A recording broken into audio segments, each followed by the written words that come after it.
Big thing. Yes. Hi, today we are doing Q&As with CoBE employees. Today we have Jessica Berge. And we're just going to ask some questions about their career choices. Can you tell us about your current role and what your typical day looks like for you? Sure. My name, once again, is Jessica Berge, and I'm the Director of Marketing and Communications here for the College of Business and Economics.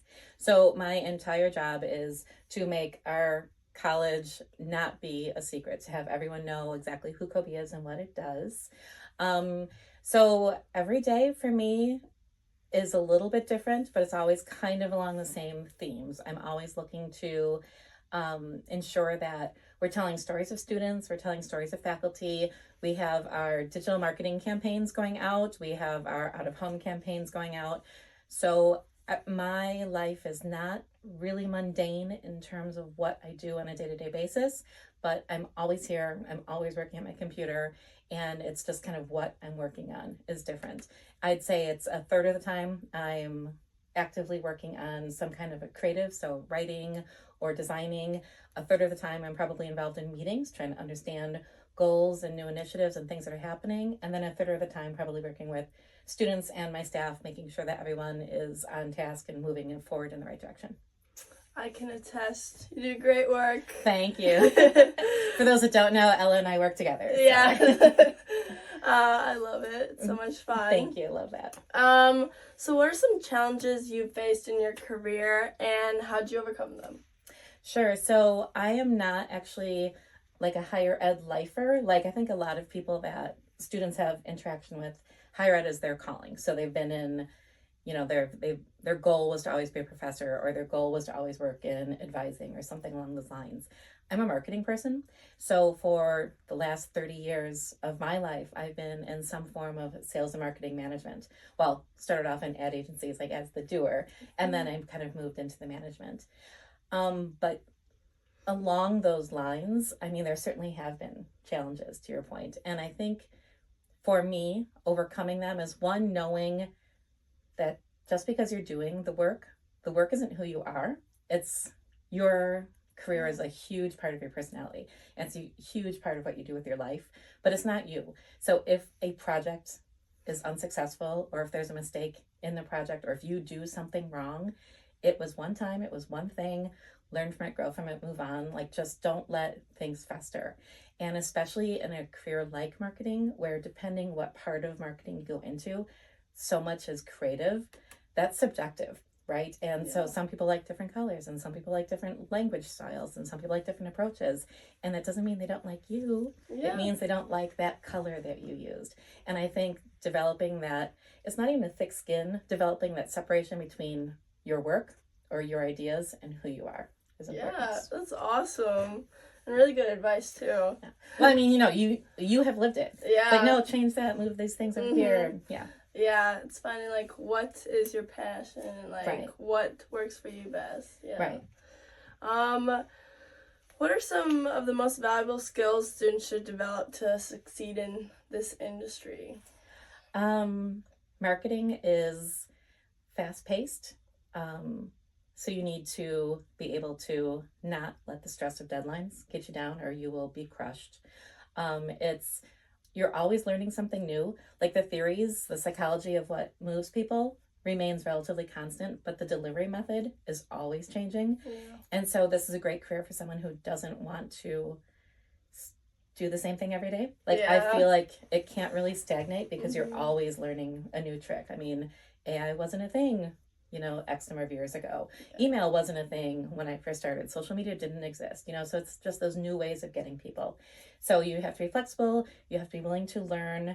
You have to like people. Yeah. And I think you really have to have a passion for what you're ultimately going to be selling. Whatever your product is going to be, you have to kind of find a link to it to be satisfied in it.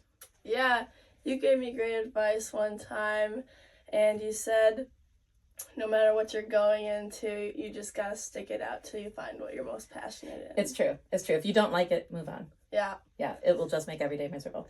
Yes, and I've taken that into consideration with jobs and internships, so. It makes it harder to find that right thing. Yeah. It might slow down how quickly you're employed, but I mean, it pays off in terms of having job satisfaction. Yeah.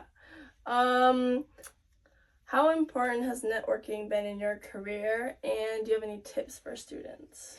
Sure. I think there's a lot of ways to look at networking. I mean, there's the first one of you go somewhere with your resume or your business cards and you shake hands and kiss babies and everyone is new, like that kind of that cocktail party or that career fair kind of mentality. And that's certainly part of it. And you need to obviously be able to go do that, right? Because when you first start, no one knows who you are. But as soon as you get that first role or you start going to those first events, the key thing for me that I always want to impart to people is it's a really small world.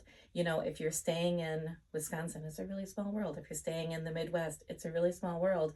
And the people who know each other in marketing, say you become a really good video editor, or you become an excellent copywriter, or you becoming this incredible account manager, whatever you are, the better you get, the more people will know you. Yeah. And so never burn a bridge. Always be kind.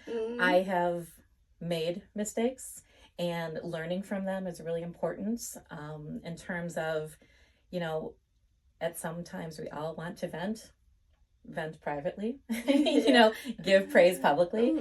So it's really just kind of a matter of good human decency, social skills, just obviously applies into networking. Yeah. What's the best piece of career advice you've ever received? Kind of cheeky, but very true, is pack light. You know, in terms of you're going to travel with your job, and be willing to pack light emotionally, like say, yes, you're going to take things, you're going to take advantage of the new opportunities, and then physically pack light because you don't want to get somewhere and have a sales call the next day and you know, checked your baggage and you don't have it, or you have all these things that are kind of weighing you down. So be nimble, be flexible, and move lightly through your career. Nice. And then the last question I have for you is, can you share a fun or unexpected fact about your career journey? I don't know if this is fun, but this is something that you and I talked about, and I think it's kind of meaningful. So I've been in marketing, you know, like I said, for like 3 decades. And I came to higher ed because I had this, not a midlife crisis because nothing bad happened. It was more like a reckoning where I took a time to say, do I really still want to do marketing? Do I really still like this? And I mentally tried on different jobs. I explored different things like online. And I kept kind of coming back to, I really loved what I did. I didn't love how I was doing it. I didn't love the long hours and the travel anymore. I loved them in my 20s. I didn't love them in my late 40s. You know, I love them when I didn't have children. I didn't love them so much when I had soccer obligations and, you know, concerts to get to and those kinds of things. So for me, it was finding that passion. And so my big kind of reckoning was discovering how much I cared about a mission. And that's how I came to higher ed. It was what am I promoting? What am I selling? And I couldn't find something better than selling how to inspire more people to follow their passions, right? I mean, education opens the doors for so many, and it helps them to find out what they're interested in, what they want to do with their lives. And so for me, my kind of fun career exploration was uncovering that I loved the mission of higher ed. And coming here, I've been on campus for almost 6 years. It's kind of actually 6 years tomorrow. Exactly. It's really given me a whole new, I feel like I'm in my late 20s again. I feel like I love my job so much again. And it's because I get to work with you and get to, you know, see these excited, happy faces as they're exploring things. And so for me, recognizing the power of the mission has made all the difference and really made me excited to be here. Oh, that's awesome. Well, that's all I got for today. Perfect. Thank you so much for coming on Q&A with CoBE employees. Well, I'm super happy to be your first guest. Thank you so much for the opportunity. And come back for part 2. Thanks. Bye.